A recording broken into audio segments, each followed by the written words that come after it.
Child Life is professionals that help children in medically stressful situations. Does he drop dirty tissues all over the floor? What would your mama do to you if you dropped dirty tissues on the floor? Tell you to pick them up, that's right.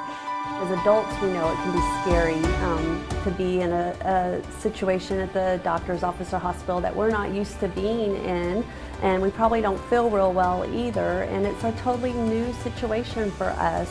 And so to explain things and to support children through it just really helps to improve future encounters, to help decrease the anxiety, and anytime you have less anxiety, you have better healing. This is a smaller doll that we can use to talk to children who have diabetes and are receiving insulin, and we can talk about how they, what little things like syringes and vials that are used and the type of foods we need to eat when we have diabetes. This is a doll that we can use to explain for different kinds of neurological procedures that children have. Then Mama and Papa tiptoe out the door. CB for pain uses the gate control theory of pain, and it has a little cold pack on it, and you can turn it on and it vibrates. And you put this, for example, if a child's going to receive a shot, you would put this on the area and let it numb it up, and then you put it between the brain and the pain.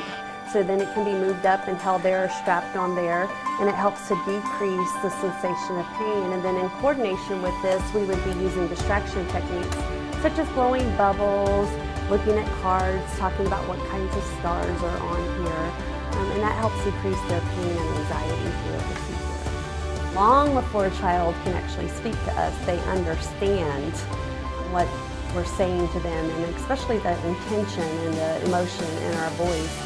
And so I think it's natural, human-wise, to be fearful of things we don't know.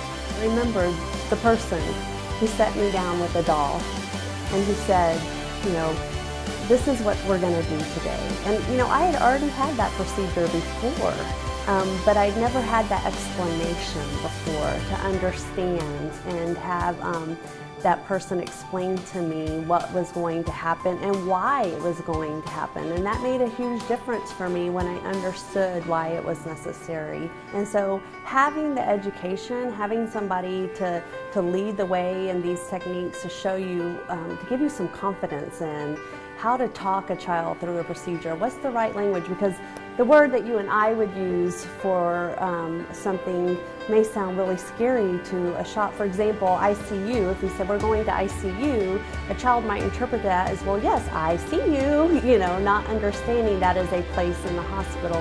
My hopes is to do the absolute best for every child who comes to Shannon, and not just medically speaking, but for their hearts and their minds as well, to support them in what can be a tough situation in the best that we can.